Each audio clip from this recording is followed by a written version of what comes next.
and then for Christmas on her barbecue. So she can cook. I'm with Caroline. I do not believe she is making all that nonsense and arts and crafts and all that nonsense. Don't believe it for a second. She's a fraud. She's doing this to make money.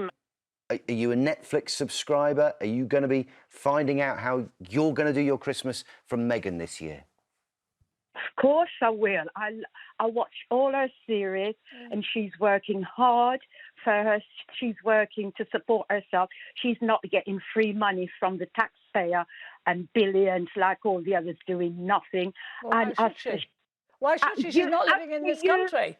As for you and all the others who hate this woman from the first day. Don't hate her. Hold on, let's Sharon you finish. do hate her, all of you, every Calm down, Sharon. I don't hate her. You've got nothing to say about her. Whatever she does to make a living, you all complain about her. You're all racist and horrible. Oh, there you go. There's the truth. Everything she wears, everything she does, all of you have to complain about her. You've never got anything good to say about her. So I love her. She's great, and I'll watch all her series, and I hope she gets many more series, and all these horrible people like that woman on the show today. They just have nothing good to say about this woman. Darlings, gather round the fire, because today, heaven didn't just sprinkle truth, it poured. A whole thunderstorm of facts, accountability, and unfiltered clarity live on Storm Huntley's show. And the lightning bolt? A caller? A queen among callers. A brave, articulate viewer who said, "Actually, I will be watching Meghan's Christmas special." And then, with the softness of a snowflake and the sharpness of an icicle, she shut Carole Malone all the way down. Carole Malone sat on the panel, known for her relentless critiques. She launched into a familiar tirade, dismissing Meghan's Christmas special as a publicity stunt. The effect?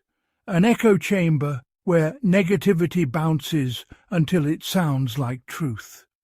But the audience was growing weary. The outrage felt manufactured, the arguments tired. The echo chamber was about to be challenged.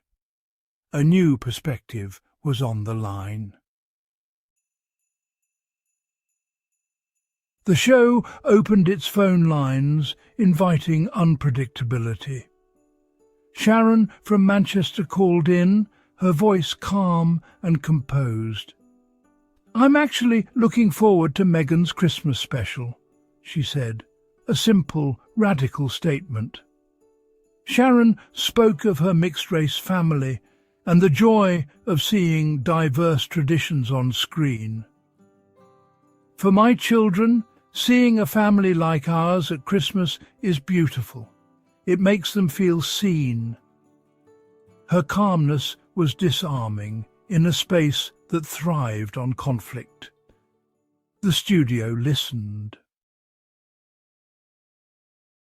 Carole tried to steer the conversation back to royal protocol, but Grace held her ground. "Carole, I notice a pattern," Grace said respectfully. "Meghan is criticised for things other royals do without backlash." She gently questioned the fairness. Why is a woman of colour held to a different standard? Grace pointed out that other royals' commercial ventures are praised, while Meghan's are condemned. Her words were observations, not accusations, an invitation to consider the evidence.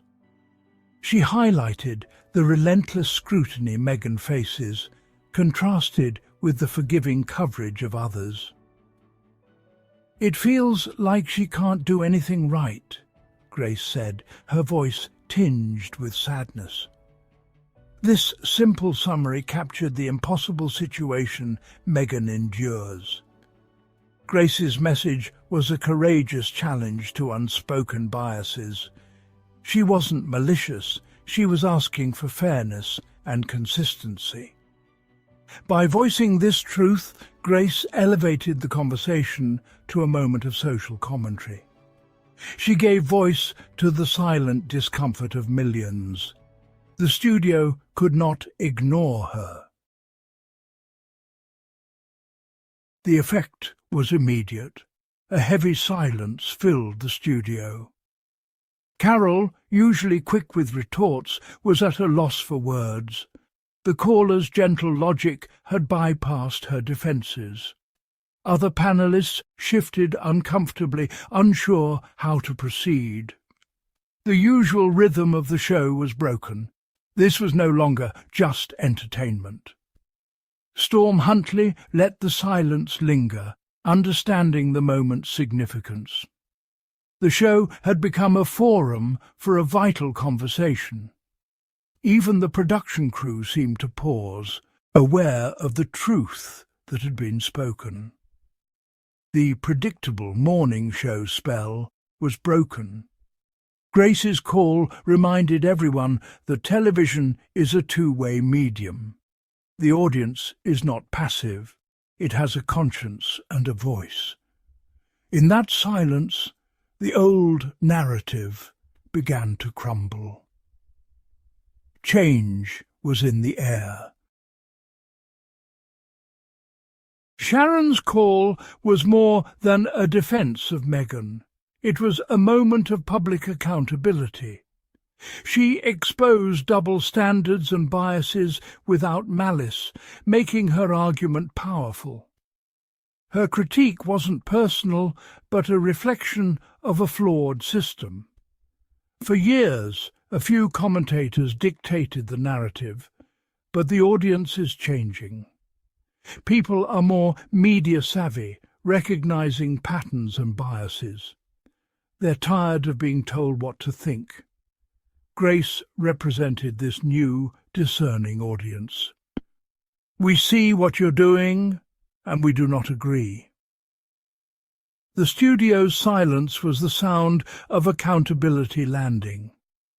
Usual tactics of outrage failed against Grace's calm, logical points. She dismantled the anti-Meghan narrative by simply asking for fairness.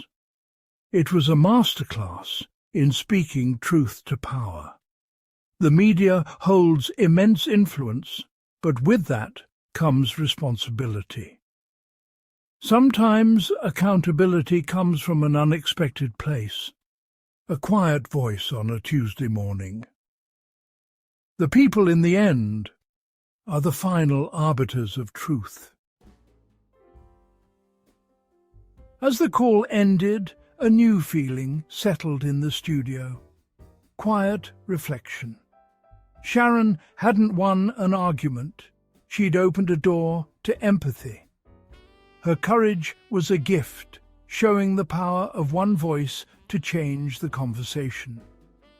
For Meghan, moments like these must be a comfort, proof that kindness resonates. Beyond the critics, there are people who see, appreciate and support you. Kindness and truth cut through the loudest negativity. The world is hungry for unity and stories that bring us together. The tide is turning. The audience is wiser. Perhaps it's time to look for the good. So, to that caller, we give you your flowers. A whole bouquet of poinsettias, roses and orchids. You stood tall. You used your voice. You challenged a harmful narrative in real time. And you did it with grace, intelligence and backbone. And to Meghan Markle, congratulations on your festive special. While critics fume, the people with common sense, they're tuning in. They're cooking with you. They're crafting with you. They're enjoying a bit of joy in a world that needs more of it. And to Carole Malone, well, sometimes the truth that pours down is not a drizzle. Sometimes it's a monsoon. And today, you got drenched.